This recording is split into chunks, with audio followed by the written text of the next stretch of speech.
manager for the museum. Gwen, along with TrackSafe, was instrumental in organising this event today and for getting many of the additional names added to the walls in time for today. Would you like to come up and say a few words, Gwen?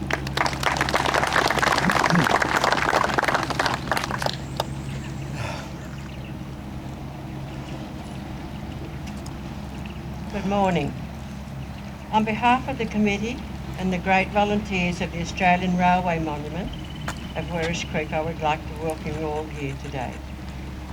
We feel it is a real privilege to have you in our town. The layout of the monument, which was dedicated in October 2005, depicts Werris Creek, the railway workers, and of course a monument to all those who went to work one day and never returned home.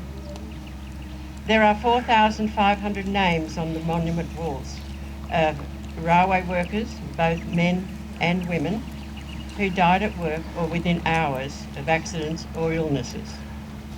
We thank Rail Heritage New South Wales for their ongoing support. We acknowledge the effort made by the late Mr. Mervyn Volker of Queensland and the Queensland Railway for supplying us with 820 names in May, dating from 1860 to 2000.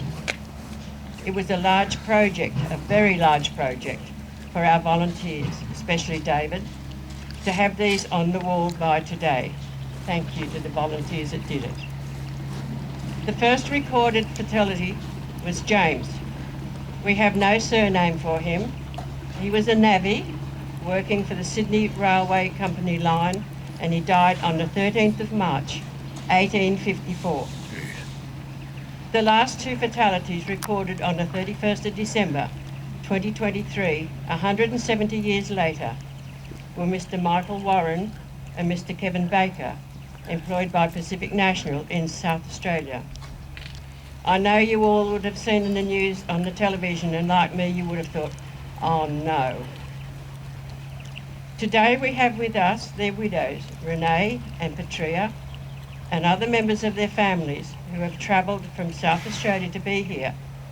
And earlier this morning, Petria and Renee helped to place their husband's plaque on the South Australian wall. Our sympathy and thoughts go to you both, you and your families, and we thank you for travelling all this way to be here today. Behind all these names on the walls are some very sad stories, starting with 14 and 15-year-old boys. Today our thoughts go to the family and friends of those 4,500 workers who would have received a message saying sorry they won't be coming home today again. But let us also remember how many more were injured at work. So many of us, even here today, have been affected by these fatalities and injuries.